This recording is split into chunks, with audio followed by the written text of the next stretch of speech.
After 2 days of rain in the capital, Canberra has come good on race day. Lots of blue, lots of sun. The fans have been swarming in from all over the area for the GMC 400 in 2001. Right in front of Parliament House, though, that's the distinctive thing about this incredible circuit with 15 turns. It's a kinky little circuit to break down the high speeds that can be achieved, but still, up to 260 kilometres an hour is the boast of some of the drivers this weekend. And we expect that with the slight changes in the circuit, we might get slightly faster times than we did last year as well. Time to go for the Kmart inside line with Greg Murphy. Welcome to Canberra, everybody, for the GMC 400. We're on probably the toughest street track in the world. Makes all others look pretty pale in comparison. Even Monaco, I reckon. We're coming around here now to go up to the first of the Parliament Houses. I think it's the only circuit in the world that you'll come close to passing 2 Parliament Houses. The old one on the left just here, and the other one's just up the road. This is part of the track they've resealed just as we get to now. Through this section, it's nice and smooth and shiny. It was very treacherous yesterday in the wet. We come through here, very, very tight. One of those places you really have to have all your wits about you, otherwise you're going to end up in the wall. The concrete really bites around here. Now if we look straight ahead, we're going straight up to the second Parliament House, the new one. It is a pretty spectacular sight in a V8 supercar. A fantastic thing to be here in Canberra this weekend. Now we're back onto the fastest part of the circuit as we head down through the left-hand curve here under the bridges, just like Monaco, reaching a speed of probably around 230, 240 km. Not the fastest place in the world. As you can see, the concrete lining this as it funnels down into another first gear corner. They've opened up the track here just a little bit, bit of concrete on the left, which is fantastic. It's made that corner just a little bit more open, and the speed around here shows. They've moved that wall back, even though there's no extra track, it's still made it look like a lot more open circuit. Into the roundabout this time, which they have opened up as well. Another great initiative by the people here in Canberra. And as we can see on the right-hand side, the track is about a car width wider than what it was before, which will really open this opportunity down here as a passing place. On the left, Lake Burley Griffin, down to first gear again, one of about 4 or 5 first gear corners on the track, and the tightest right here, as we accelerate up to second, third gear, around the sweeper here leading on the front straight, which has also been resealed, and is a lot smoother than what it was this year. The final corner, which has claimed a few people, through this one, hard on the gas, be a little bit careful on the throttle, down the straight, which has always been widened, to complete the lap at the Canberra Street Circuit. Hopefully this is where we'll be tomorrow, out in front. Thank you. Now we're about to hear the engines roar for race 1 of the GMC 400 for 2001. And this will be something special as we see a few dark clouds above that shot that you're watching right now. There's been some rain circulating the course. It's not impossible that we might see a shower here before the end of the day. But nevertheless, the temperatures, having dropped considerably since we began the program, are still holding. Let's have a look at the grid. And on pole position after that tremendous lap, Stephen Johnson, a 43.8. Marcus Ambrose, Glenn Seaton, Stephen Ellery. Fords in the top 4 positions, then Mark Scaife, Todd Kelly, Craig Lowndes and Stephen Richards. Garth Tander and Greg Murphy round out the top 10. Cameron McConville, good effort that. Russell Ingall alongside car 12, in position 12, I should say. Paul Morrison, Cameron McLean, the Queenslander. Paul Radisich, as a result of that spin in the top 10 shootout, he goes back to 15. As the field takes the green flag to move away on the warm-up lap. Outside the top 15, championship leader Jason Bright. John Bowe had a tough day at qualifying yesterday. Ditto David Bernard, Jason Bargwanna. Then Anthony Tratt, Paul Wheel, Brad Jones and John Faulkner, who's showing on the grid, but I don't believe he'll take his spot. No, the car has not been completed, or the rebuild has not been completed before the start, so he won't be joining us. Rodney Forbes and Tony Longhurst out of 25 and 26. Jason Richards all the way from New Zealand. Dougal McDougall out of 28. Tyler Mack from Paul Romano. And Mark Larkham also suffered a big crash yesterday, but he will take the start, I believe. I just should add, Mark, that John Faulkner crashed this morning in the warm-up and the damage was so extensive that he was not able to make the grid for this first race. He has support from a new backer this weekend in Thermo King, so it's disappointing for him. Hopefully we'll see him before the weekend is out. Here's our man who'll start off pole position, though. An outstanding effort in the top 15 shootout. Stephen Johnson, look at this guy. Just 24 years of age. Marcus Ambrose claimed his first Shell Championship Series victory at Hidden Valley a month ago. Now he's back in Canberra, and that form is continuing. Brilliant in qualifying. He'll start off the outside of the front row. Yeah, it's amazing when you think Ambrose has not been here before, and it's a really good showing, isn't it? Incredible. Barry, he's never qualified worse than 6th in the 5 championship rounds he's done so far, so quite phenomenal. Ford race analysis on the streets of Canberra. This race, first of 3 this weekend, 100 kilometres, 25 laps. 31 people will take the starting grid. The window for the compulsory pit stop for tyres is between laps 3 and 18. And last year's winner was Stephen Richards when he was driving the Kmart Holden. This year on board the Ford Tickford Racing Falcon, and he recovered well in the shootout after a tough day in qualifying yesterday where he only just squeaked inside the top 15. The funny thing about it is the pit window opens on the they can come in at the end of the second lap. Yeah. Some of the guys, their tyres will just about be getting warm, and they come in and change him over. Craig Lowndes, if he does decide to take that option, remember he had that big fry up on his left front tyre in the top 10 shootout. He'll probably be glad to get rid of that one. The word from the pit lane is that there's just minimal damage on the inside of that tyre. It does have a couple of flat spots on it, but not sufficient to cause huge grief at this point. And here we are getting ready for the start. Stephen Johnson, his first pole position in the Shell Championship Series. Thing to watch for on this track is the incredible funnel effect and the tightness on that little approach to the first corner. It's so incredibly tight down there. There is always a concertina effect when the cars all rush down to the first corner, and here it's particularly exaggerated. You see where the curve juts out there, that sort of narrows the thing down, that starts to funnel, doesn't it? 25 laps the distance, just over 100 kilometres. And typical of street circuits, when you do make a mistake, Barry, there are very few options after that. On board with Russell. You just hope that you wouldn't get anybody stalled, wouldn't you? Because there's not exactly a lot of room to get through, is there? Nervous moment this. Marcus Ambrose starting off the front row, and it's going to be a real bottleneck as they head down toward turn 1. Set for a start on the rev limiters. Long time. Way they go, and it's a great jump from Stephen Johnson. Glenn Seaton gets away well. Slots in behind Ambrose, and then this thunderous pack, 31 in total through turn 1. They'll be extra careful. They're down to a crawling pace through the first corner. Just incredibly tight through there. You can see them bumper to bumper. People just sitting on their brakes, back to first gear, just waiting for the traffic to sort themselves out as they punch up through the GMC flip-flop for the first time. Oh, poor Bright, he's stuck right at the back there. That's going to do no good at all. Yeah, Todd Kelly made a pretty bad start too. He bogged right down. He got swamped by a number of competitors.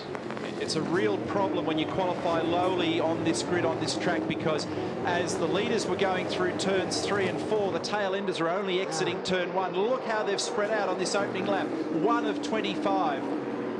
The state circle the first time around. Stephen Johnson with Marcus Ambrose in his mirrors. Looks like a nice clean start so far. First of the FTR Fords. Glenn Seaton in there too, Stephen Ellery. They hard under brakes. Shuffle up toward turn 11 into Flynn Drive. Ambrose is going with Johnson. Oh, here's a move. Oh, that's... And one of the Kmart cars touches its sister car. It's been Todd Kelly trying to fight his way back from that bad start. It's Fords 1, 2, 3 at the front. So they punch out of this chicane, head down this Flynn Place, building up to 180, 190 Ks on the approach to turn 13. Stephen Johnson's got the big V8 pack bearing down on him on this first hectic lap. Magnificent sight as they break at the end of Flynn Place, flick through this hard right-left chicane, back toward the Ford sweeper. There's another angle of it. It's an example of the big crowd here, the nation's capital. Watch this opening race in the GMC 400. Hopefully don't speak too soon, but it looks like it's been a pretty clean start. Given the difficulties of racing on cold tyres on a street circuit, we've got off to a good start in this first of 3 events today. It's amazing how it's spaced out as quick as it has, if you look at it there, look at it. It's surprising. Stephen Johnson, Marcus Ambrose in second, Glenn Seaton in third, Mark Scaife, the first of the Commodores, in fourth, Stephen Ellery, Craig Lowndes, Stephen Richards, Greg Murphy, Todd Kelly and Garth Tander rounding out the top 10. And Scaife showing signs of beginning to look around the outside of Seaton. He's just had a bit of a nibble in a couple of places. Look at how close these cars shave the concrete walls and those tyres that have been placed on the inside of the corner to stop curb chopping. They're just cutting it so fine. Look at this great side of these V8s thunder up. Kings Avenue once again, hard under brakes into turn 10. Now keep in mind, when Stephen Johnson comes around with this pack behind him at the end of this lap, the pit window will be open.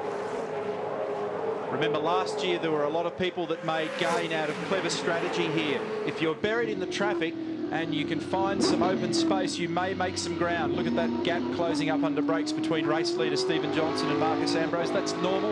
It looks like there's a debris flag being shown to the field there. You can see the yellow flag with the red stripe, perhaps fluid on the road or some broken componentry. Just warning competitors that there's something to look out for as they make their run down now to the turn 13 chicane. Lake Burley Griffin on the left-hand side, on board with Marcus Ambrose. He's got to play it cool here. All these drivers under enormous pressure this weekend, being a double points race. This can really make or break a championship campaign. So you've got to be hard and aggressive, but you've also got to have a level of conservatism in your approach to make sure you get to the end and you get a bag of points. We've just had word from the Bridgestone boys that there is possible rain just past Parliament House. Now that means that some teams may delay their strategy to see what the weather is doing if they're onto it at this stage.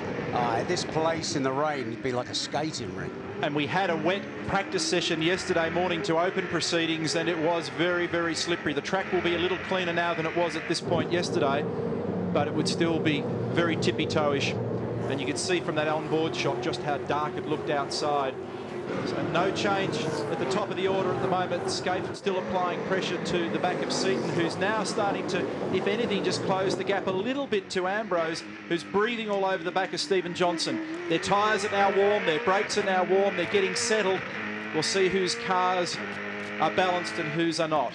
When you think about it, it'd be a lot to be said for Stephen Johnson to be kept out there for a little while, wouldn't it? He's got nice clear air in front of him. He's not getting held up at all. If you're in probably these first few positions, there's not a lot to be gained by rushing in too early. Is that smoke coming? Well, down the bottom of State Circle there, it's very easy to lock a brake, so you may have seen just a little pinch at the front right or left tyre down there.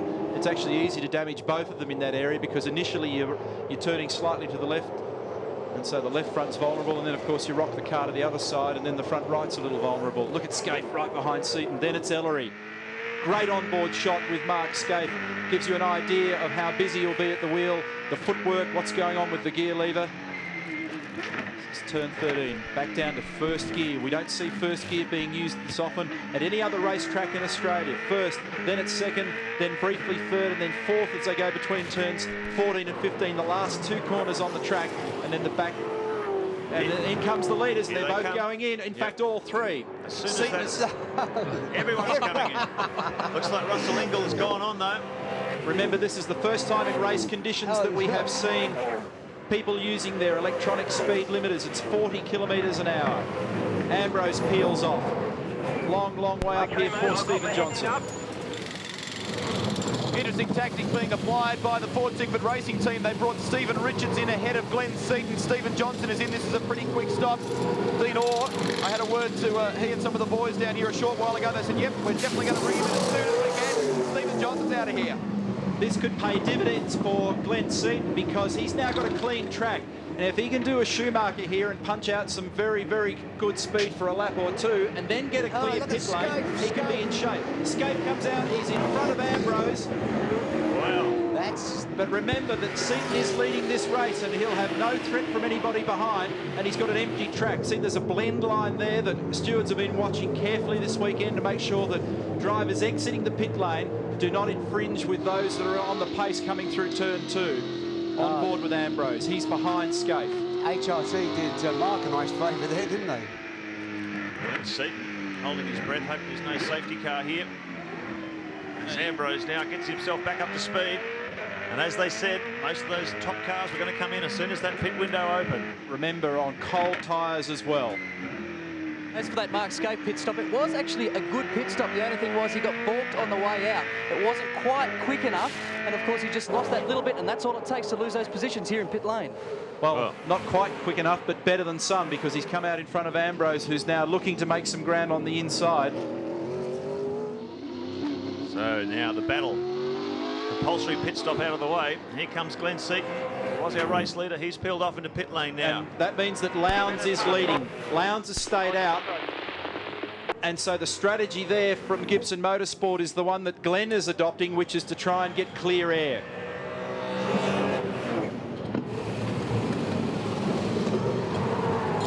Looks like a pretty slick stop so far from the Ford Stickford Racing team for Glenn Seaton. Jason Bright in as well, so too Paul Radisich and David Bernard.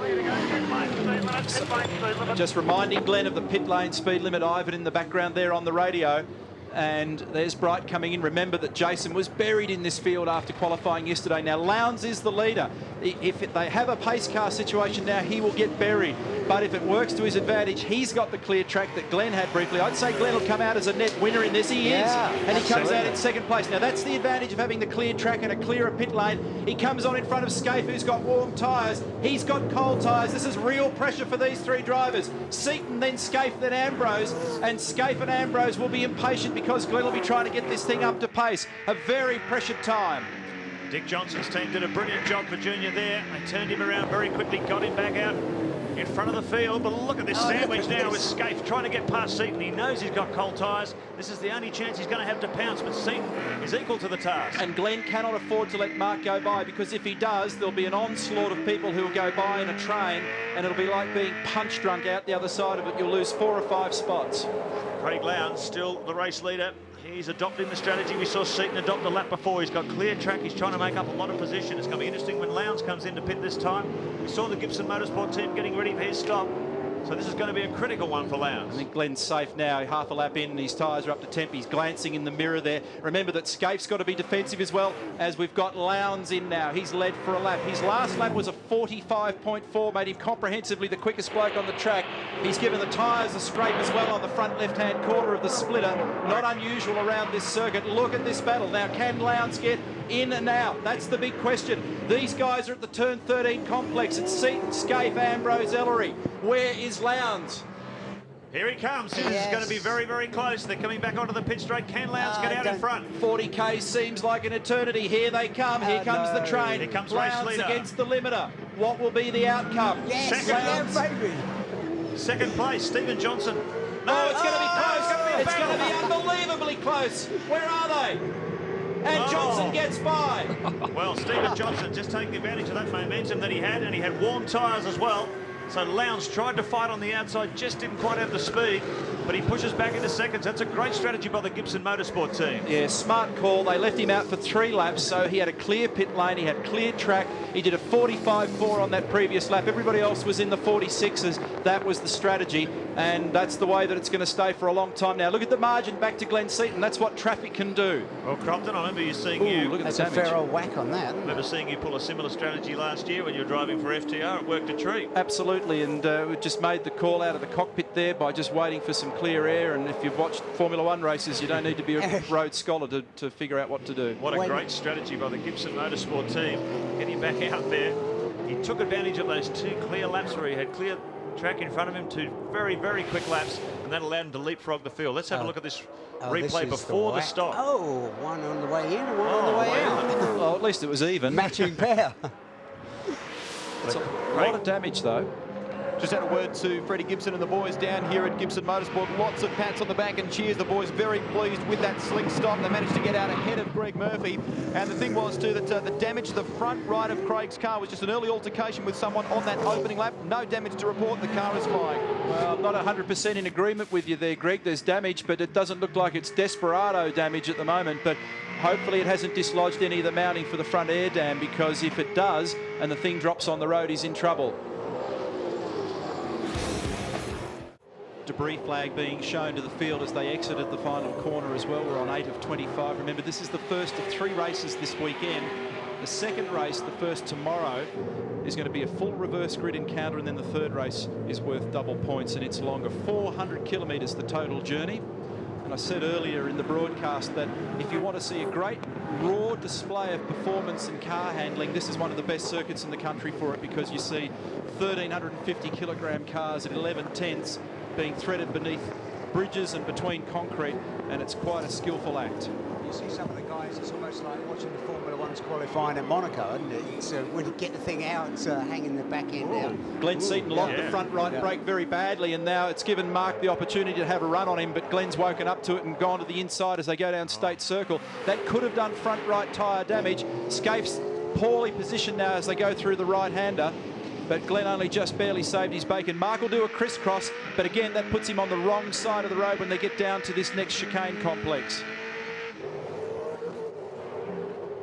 Do we have a problem with these pit lane speed limiters? Now, just listening to Greg Murphy's radio when he came in, they had quite a slow pit stop.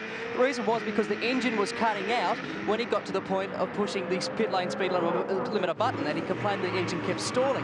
This is a situation David Bernard had yesterday. His engine was misfiring while he was running around, and in the mad rush to try and fix it, he was pressing all sorts of buttons, and the button that he pushed to fix the miss in his engine was that pit lane speed limiter. So it's an interesting thing with this new innovation. Yeah, a few teething troubles there. Most of the systems seem to be working pretty well. Get back to this battle. The order at the moment, Mark Lockham is leading the race, but of course he's got a pit stop. This is the real battle for the race. Stephen Johnson, Craig Lowndes watching here. It's Glenn Seaton, Mark Skaife, Marcus Ambrose and Stephen Ellery. And Garth Tander's pretty handily placed too. He's quickest guy on the track at the moment is Lowndes, 44 seconds. That's a lap record. And keep in mind, Craig held the previous lap record, a 1:45.35 set last year in the Holton Racing Team Commodore. So we read and look at how much room he has made up on Stephen Johnson. He's climbed right up onto the back of the Shell Ford when his tyres came up to temperature.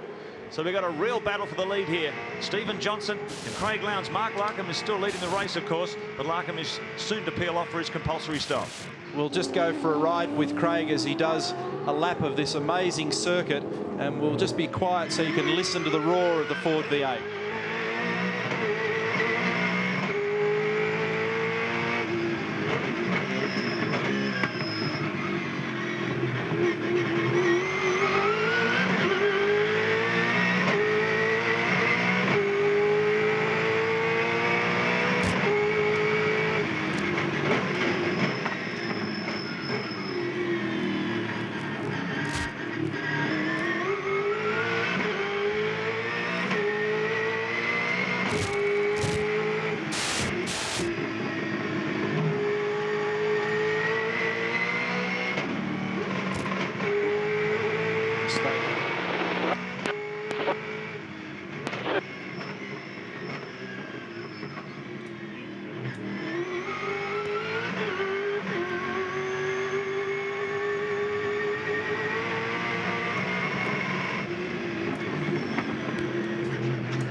Well, that's a lap of this Canberra street circuit. 15 corners in all, 3.9 kilometres. We might mention that because of the number of overhead bridges, that's why we're getting the picture breakup. We actually saw an unusual mistake made by Lowndes before as he came onto the front straight. You saw him miss a gear and the thing coughed and spluttered.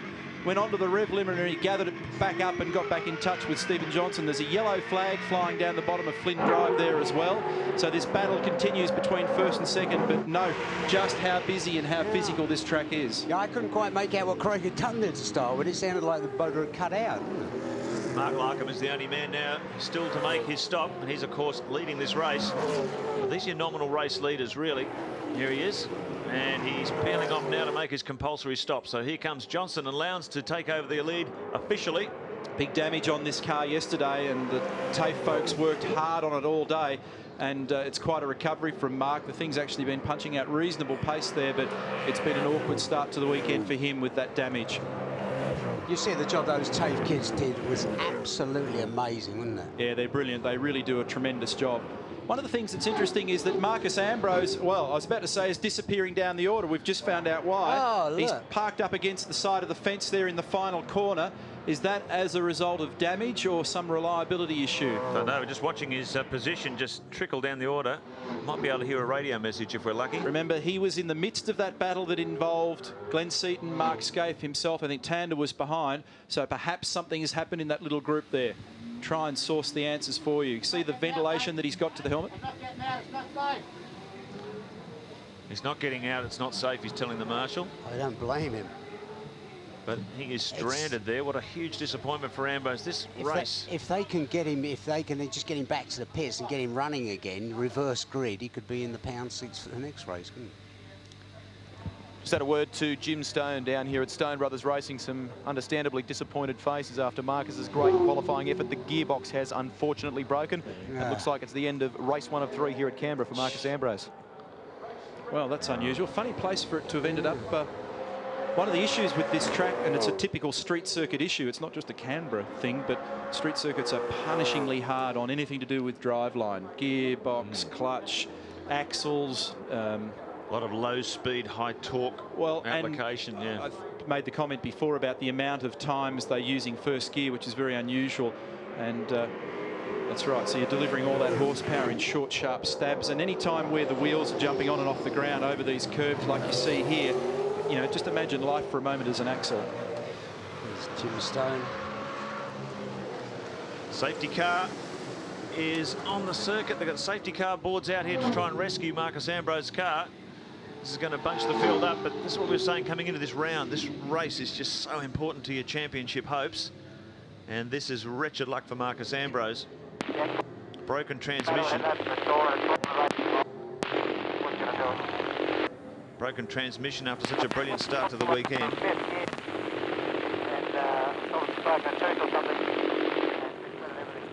As you say, it's probably broken a tooth. Now, someone watching at home may be thinking, well, this is great. If this puts him to the back of the field here, it's going to give him a good starting position in the reverse grid race. It's been a pretty ordinary race for him. Likewise, Marcus Ambrose in a very difficult situation. We would have hoped that he could rejoin the race tomorrow with a good grid position. However, that will not be the case because there's no way Neil Crompton and Mark Oster, they will repair that car and get him back out on the circuit. He must finish this race to get that good grid position tomorrow. Exactly. That's right. If you finish today's race and you happen to be last or thereabouts, then you'll start at the front for tomorrow's second race. But if you DNF, you're actually starting off the back. Yeah. And so it's clearly doubly Marcus, bad. That's right. Clearly Marcus is going to DNF. And we're hearing that it's a gearbox problem. And that being the case, that's going to require some surgery. Magnificent shots from the chopper. The panorama of the nation's capital. As you can see, the cars race right through the middle of the two Parliament houses. So the cars behind safety car. Don't give me ideas. Yeah, it's when 10 pay him as much as they did and need to rock back. Safety car conditions the order. Stephen Johnson, Craig Lowndes, Glenn Seaton is in third. So it's Ford's 1, 2, 3 at the top. Mark Scaife in fourth. Garth Tander has done a great job to fight his way up to fifth now. Very handily placed behind Scaife. Stephen Ellery in sixth. Todd Kelly in seventh. Greg Murphy, his teammate, in eighth. Radicic, he's done a good job to get up into the top 10 as well. He's ninth. Stephen Richards is 10th. So good effort from those guys toward the back of the top 10. I'd be surprised if there's not more gearbox trouble. What is it? How many times they use first round here? 5 times by my calculation. Some guys do it a little differently to others, but there's at least 4 and sometimes 5 occasions where you grab low gear around here, which is difficult for transmission in both directions. You know, well, first of all, when you're trying to pull the car up and then when you nail it coming off the corner. Great shot there from the chopper, showing the Chinese embassy on the inside of the circuit as they weave down Flynn Drive through the chicane into Flynn Place. It's a magnificent spectacle. The Hyatt Hotel within the grounds of the track as well. Is that your presidential suite there, Mark? Yeah, that's to the right. No, that's not my one. Mine's bigger than that. I know, actually, heaven forbid that'd be Tony Cochrane's room, wouldn't it? yeah. I beg forgiveness. I beg forgiveness. So great shots here from the chopper as the field sit behind the safety car waiting for the restart as they head up toward the sweeper.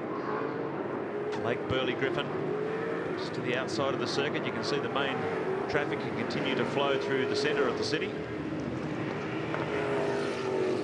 So what happens here? No more compulsory pit stops to come. This is a charge to the flag. And I guess Craig Lowndes will be looking for the slightest hiccup from Stephen Johnson to see if he can find his way through once they go back to full green. It seems to have taken a long time to clear. Yeah, I agree with you. I was just thinking the same thing because there's Marcus's car on the back of that truck in the pits. Maybe it was jammed in gear and difficult to get onto the back of the tilt tray or something like that. I don't really know, but that's the tragedy for these guys, isn't it, Neil? there was just some way they could get that car fixed and get him back on to be declared a finisher, it wouldn't be so bad. But now he has to start from the back of the grid regardless, and he's got no points from race 1. The worst way you could possibly start your weekend at Canberra.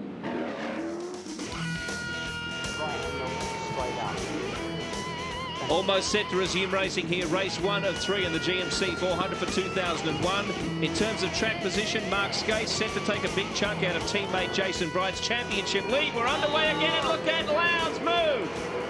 I was going to say, with Stevens slowed right up there to look at Skate. Trying to muscle on the outside of Craig Lowndes. He tried to do the same thing to Stephen Johnson. There's contact between the two as the field sort themselves out coming out of turn 1. Boy, oh boy, what a restart.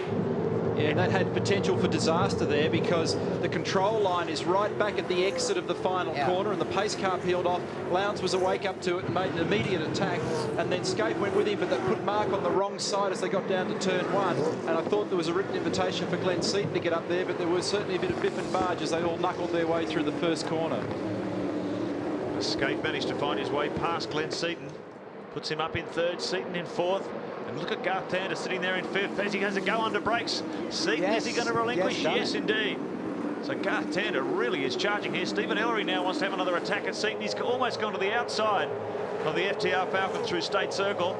We've got the Kmart Commodore sneaking up the inside as well. It's a three-way battle. Hard under what's brakes. going on up the front there? Someone's had a huge lock up down the bottom of State Circle. Remember that some of the tyres, some of them, but all of them will have lost some temperature and some pressure in that period, so you can't expect your car to pull up from the point where it did when the tyres were hot several laps earlier.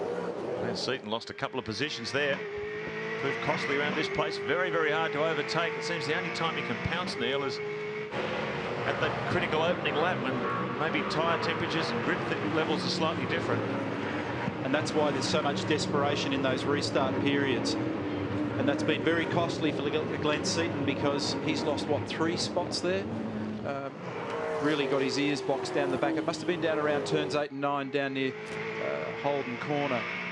On board with Lowndes, this is the run down to turn 1. Look how tight it is and how slow across the right-hander. Stephen Johnson was awake to that attack from Lowndes. He had just enough speed, positioned the car beautifully on the inside for the turn 1. Managed to block out the Gibson Motorsport car, but Lowndes is all over the shell forward as they wind their way through up through the GMC flip-flop once again. Well, they plunge down toward Holden Corner. Craig's giving those tyres a little bit of a nudge on the way through in place. You have to be careful. He won't be aware of that damage that's been done at the front of his car. Just have to hope that there's nothing hanging precariously, or it could really come unstuck for him.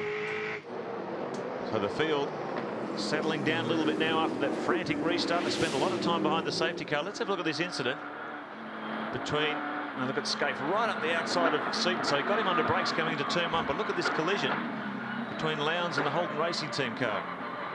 May not see it from this angle, but there was a bit of contact there.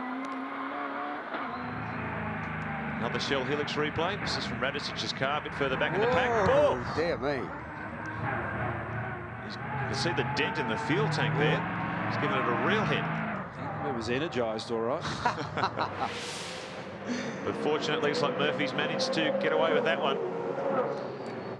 So thundering down Flint Place, hard under brakes for turn 13. Stephen Johnson, Craig Lowndes right up behind him. Mark Skate in 3rd, Garth Tander in 4th. Lowndes has got a little bit more pace than Johnson at the moment, and it's going to be interesting to see whether Stephen can withstand the pressure. Well, Stephen Richards' team is standing by for a stop at the moment as well. We'll try and find out why, but a disappointed man is Marcus Ambrose. We understand the gearbox went. What happened? Don't really know. Just put it into 5th gear there at the end of the back straight, and obviously a gear's broken, and I just lost all the cogs. I tried to get out of the way, but it happened on the slowest corner of the track, and all the cars going past. So, you know, we caused the safety car, but a bit of a shame for the Project guys, you know, because we had a good car here today. Highs and lows, mate. Darwin a couple of weeks ago, and then this. Did it give you any indication that it was going to blow? No, nothing at all. Like, I worked the gearbox pretty hard, so obviously, yeah, around here it's a little bit too hard. So, yeah, we'll put another one in tonight, and I'm sure it won't happen again. Hard luck, mate. Thank you.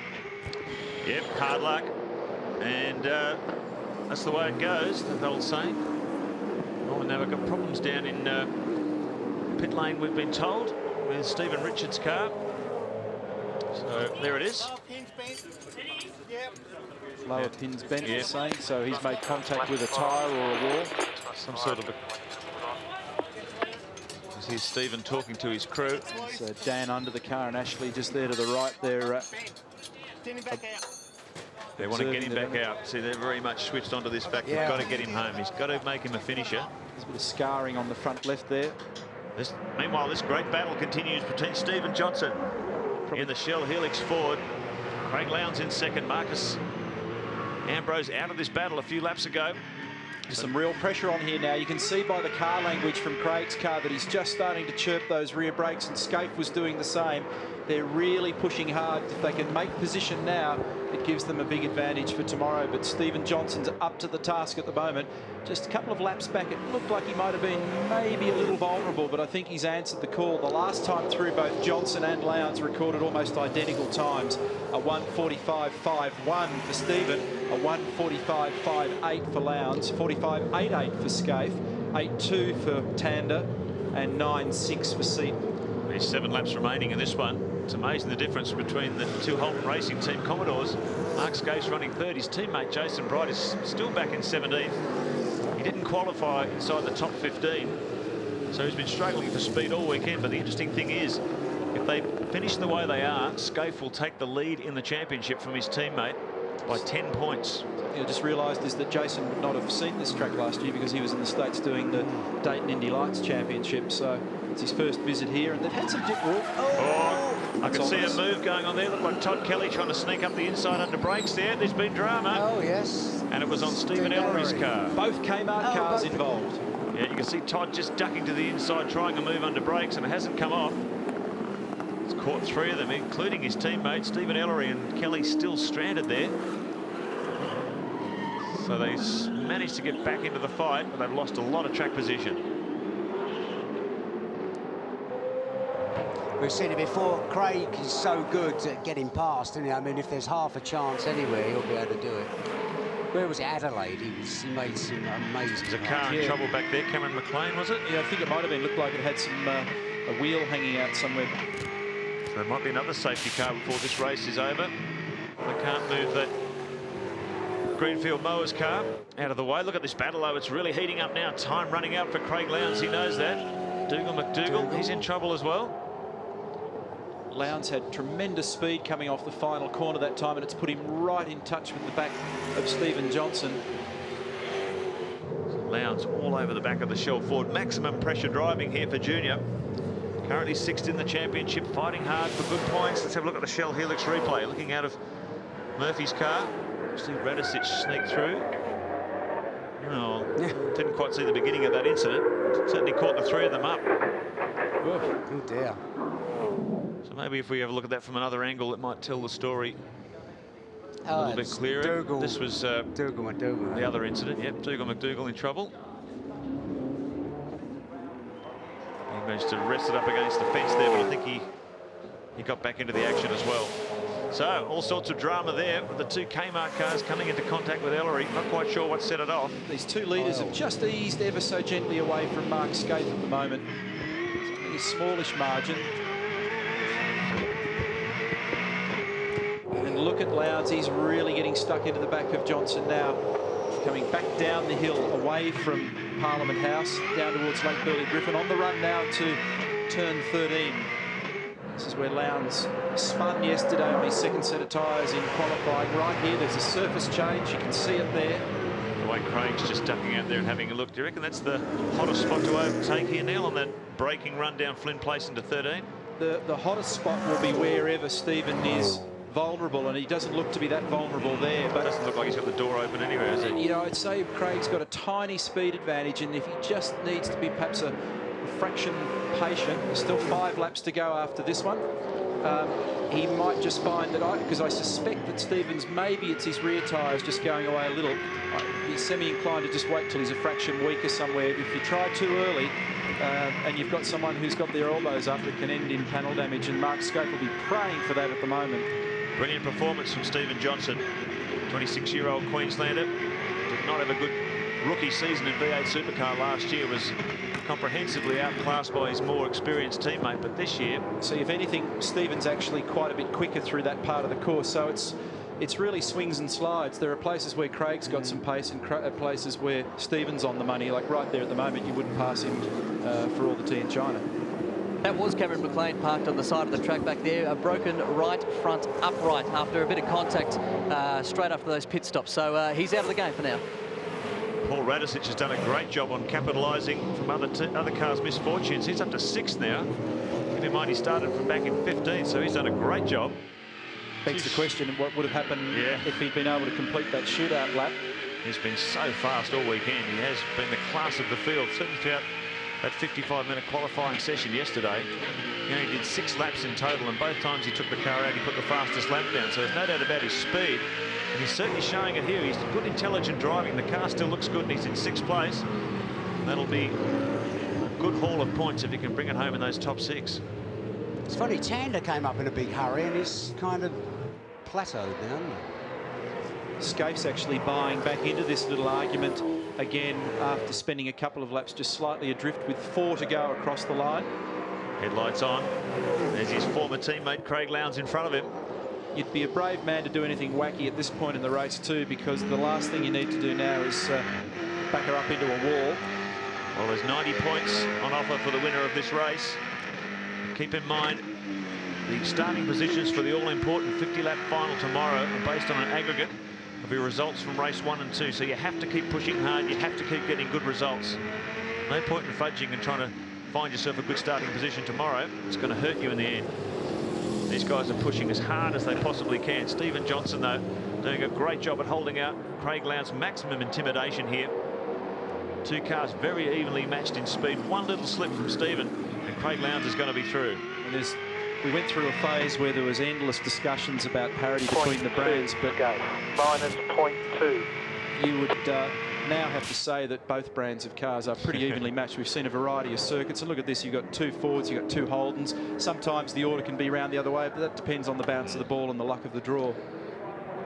It's great for Stephen Johnson that when you think of the terrible year he had last year, and everybody was down on him, saying he only had the drive because of his dad and all that kind of stuff. Well, it was actually at this race last year, Baz, that he started to get his act together.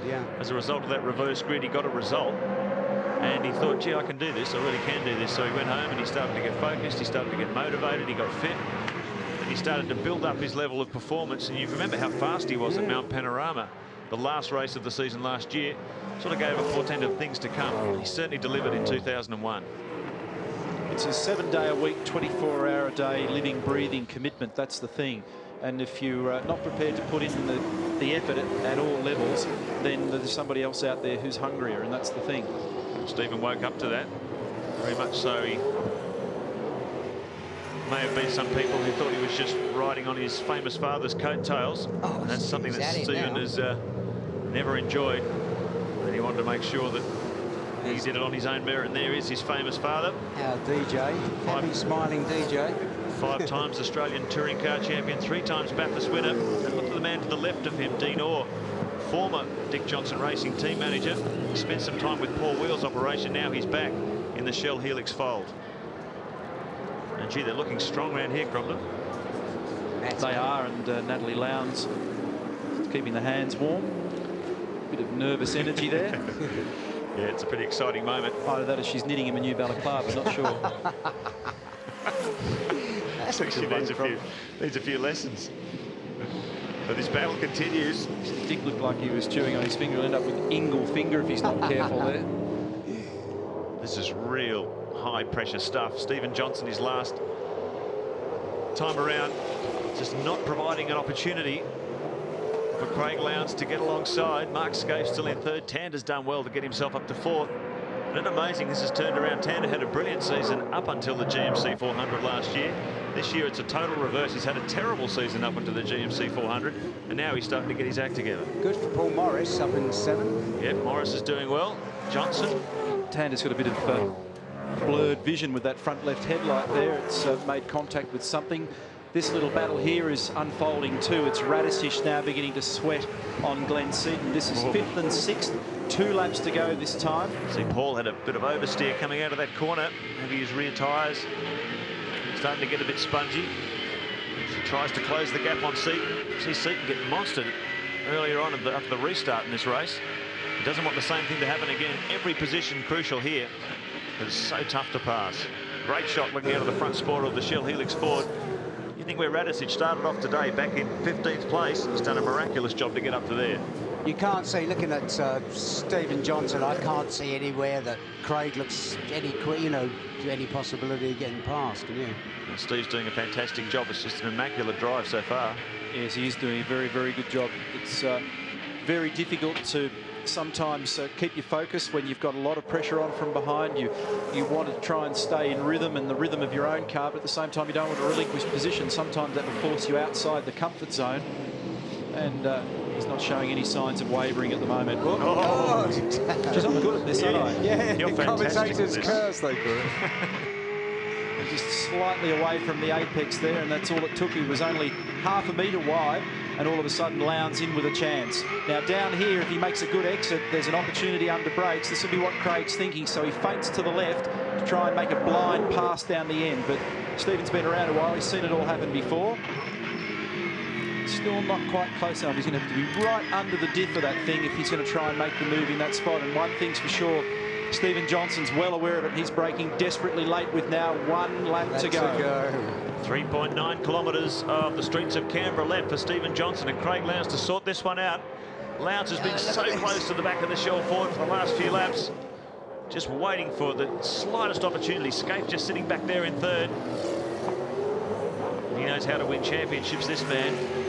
Those points are absolutely crucial. No last lap desperados. Unless there's an obvious opportunity to take. You've got to be consistent here. Stephen Johnson, time running out, half a lap. Craig Lowndes, can he find a way past the Shell Helix Ford before this one's finished? Down into Holden Corner for the final time. Charge up Kings Avenue toward turn 10. They fire onto State Circle. Junior Johnson's just got to keep it nice and tidy from here. I reckon you need a bulldozer to get past Stephen at the moment, because you've got a glimpse of his eyes there, and they've got that steely fix about them. There's no way you're coming through. Great shot there from the chopper as they thunder down State Circle. Hard under brakes for turn 10 for the final time. Stephen Johnson, his mirror's full. That's silver and grey Ford. As they come down Flynn Drive for the final time. Hard under brakes for the chicane. President of Ford, Jeff Politis, is in Canberra watching this. He'll be pleased with his boys. Mark Scaife holding the Holden flag very high, and he's right behind in third to pick up any mistakes that are made. But if it's over, this is the last passing opportunity.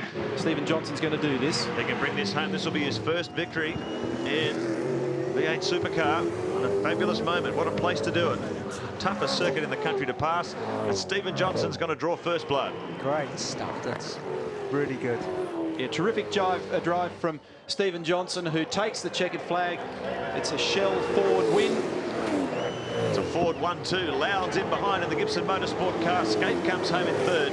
Garth Tander in fourth. Seaton hung on for fifth. And Paul Radicic, great drive for 15th to fight his way up to sixth. He'll be in a good position tomorrow.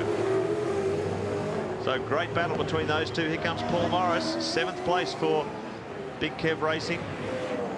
Russell Ingall in 8th, Bargwana 9th, Bow rounding out the 10. So John Bow did a good job to fight back from the high teens.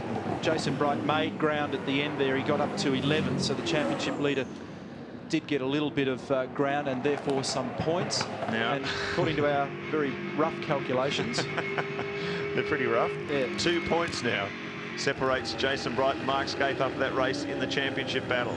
Holden Racing Team still very much in control of the Shell Championship fight. This will do Stephen Johnson's championship chase no end of good. Well, down here in pit lane, there's a real sense of jubilation at Dick Johnson Racing. And I tell you what, mate, you almost shed a tear. You were chewing the nails all the way, weren't you? Boy, I tell you what, that's worse than any driving I've ever done in my life. You know, that's harder than what I've been doing for the last 35 years. It'll make you feel pretty proud. It's his first victory, the first for the team for the year, and Paul did exceptionally well as well. Paul did a fabulous job, you know, from the upset he had in qualifying. Stephen did a great job in qualifying, and he said to me before he came here he was going to win at Canberra. So you know, I just hope he keeps doing it all weekend, and you know, it's the monkey off his back. Maybe he can go on from here. One of those proud moments as a team owner and a dad, hey? You're not wrong. Good on you, mate. Well done. Thanks. Good old DJ. Yeah, it'll be pretty exciting for him. I know he was Probably the most worried of anyone when Stephen was underperforming last year. And that's Steve just thanking his team. Thank you guys so much for helping him achieve that goal. The monkey is off his back. First victory in V8 Supercar coming after 29 championship starts. His first podium was at Adelaide this year at the Clipsal 500, but now he's nailed a victory. Tremendous job from Stephen Johnson in 2001, well in championship contention. Well, tell me how you're feeling right now. You have finally done it. Well done, Steve. Yeah, thanks, Rusty. It's been, it's been a long time, and for the guys at Shell and Ford, after last year, it must have been pretty hard to, to say, yeah, you're secure for your seat next year, and this is the best way I can repay him, isn't it? Is to do well through the year, and we can't have really had a better start to the year, apart from Darwin, with that to an exception, mate. Can't complain, it's fantastic. Were you nursing the tyres towards the end? It looked like it. Yeah, it was a little bit. I sort of couldn't get away from Craig, but Craig couldn't catch me anyway, and a few times there he got a bit close. I'd sort of ease off for a half a lap just to cool the tyres down a little bit. As it says, it's very hard on the rear tyres here, and and then I was able to just pull a little bit when I needed to, and it was just a great race. You almost promised your dad that you were going to do it here in Canberra. How do you feel right now? Mate, to turn my season around last year here, this is where the turning point was, to have a third. To back it up this year with a win and a pole position, I might add, makes my CV look a little bit better when there's no zeros anymore. There's a 1 and a 1 at least. Congratulations is the first thing I should say, but were you going flat out there, or were you just happy to consolidate? Well, we're happy to consolidate in the respect for points, but obviously pushing very hard. I could see Mark after the restart, that safety car got by Glenn, I think it was, or Stephen, I'm not sure, but he got by and he was pressuring us, so I was sort of allowing Steve to go a little bit, and then I could catch him again, but I couldn't do anything about it. Unfortunately, he was driving very smooth, very straight, and unless he was going to make a mistake, I couldn't get past him. Now, not only did you get out and congratulate Stephen on his first win, but you also politely told him to turn his headlights off before he flattens his battery. Aren't you a nice guy? Well, you got to look after these kids. How'd you talk? You're not that old. Now, what about starting from the back tomorrow? That's going to be a fair task. Well, it will be. It's something that I'll probably follow some guys through. Stephen can follow me for a change, and we'll see how we go. It's just going to be one of those things. It's the same bit of road, same conditions for everyone, so we just got to make the best of it. We don't often talk to last place, but Steve Reed, that's got a few benefits today. You're off pole tomorrow. Yeah, how about that, eh? Really good, eh? Oh, we're just really glad to finish this race, because after the big accident we had the other day, and the guys have worked all night to get the car out here, and it's still a bit of a handful to drive. So, and we had a bit of a misdemeanor inside that accident too. So just to finish the race, we're pretty pleased. So off pole tomorrow is going to be really exciting stuff. I reckon it's going to be good. You spent some time in pit lane during the course of that race. Is that just little things you're trying to iron out after the crash still? No, I actually hit a tyre on the track, one of the tyre on one of the corners, and put the car up on 2 wheels and bent the suspension a bit. So I actually came in and fixed the suspension and went again. So yeah, the wheels are pointing in odd directions, but we'll go back and do that again tonight now.